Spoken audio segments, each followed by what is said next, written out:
Hey, this is Terry, and this is Jared, West Tennessee K9. We have two little pitties here.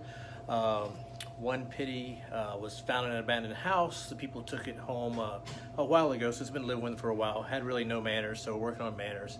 The pitty that I have, he is just coming from a rescue. They're both going to the same house, and what we're doing is socializing them, getting them used to being social and calm.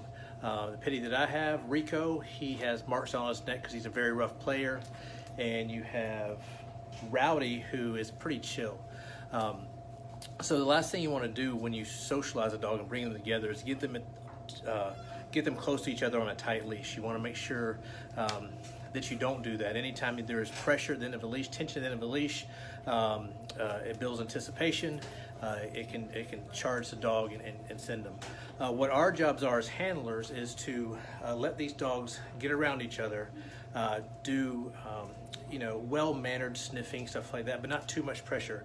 Our job is to keep the pressure off of the dog. So it's our jobs to be advocates for the dog and make sure the dogs, like I said, there's not too much pressure. So we're going to do a little walking here and kind of show you what we're talking about.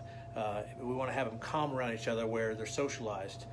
You know, when we think about dogs playing in a lot of daycares, doggy daycare, so dogs are playing in rough housing, and we think that's socialization and fun for the dogs, but it's an accident waiting to happen. It can be a very bad thing. So we're going to kind of walk the dogs around here and show you what we're talking about. I just noticed the marks on his neck, like the big red mark.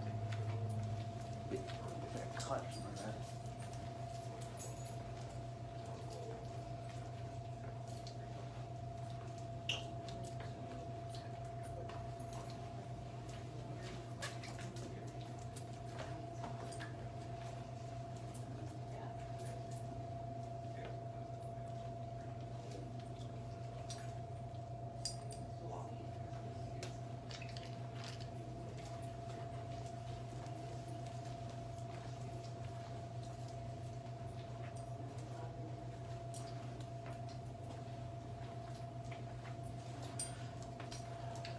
So again, the only time I want any pressure on this leash is if I'm trying to tell the dog something. If the dog is going toward the other dog, I don't want to instantly create back pressure. I want the dogs to be able to kind of naturally be around each other and only give pressure when there needs to be a correction or moving the dog around.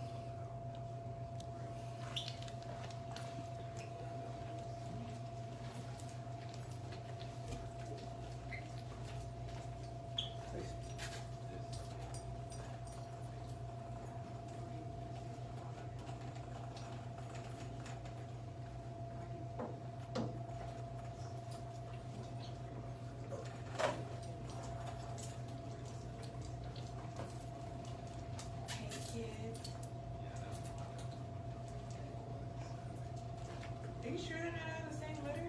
Maybe. No way to know. Like they look so similar. Just do a blood test. Same thing for dogs? Yes, a DNA test for dogs.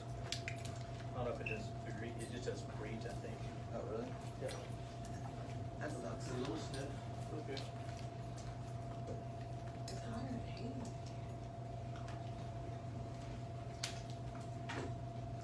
Sit. Make you see no. Sit.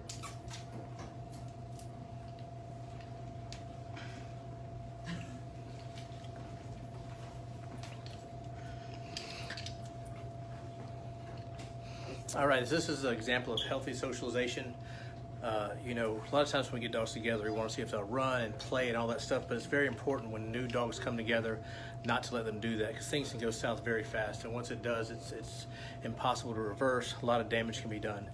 So if you're bringing two dogs together, bring them together slowly, let them coexist for a while on leashes, not meeting at the end of the leash. Don't let the excitement get up, the arousal get up, keep that down, and you'll have better success when you're trying to home two new dogs together. This is Terry from West Tennessee K9 and Jared from West Tennessee K9, and I sure hope this helps.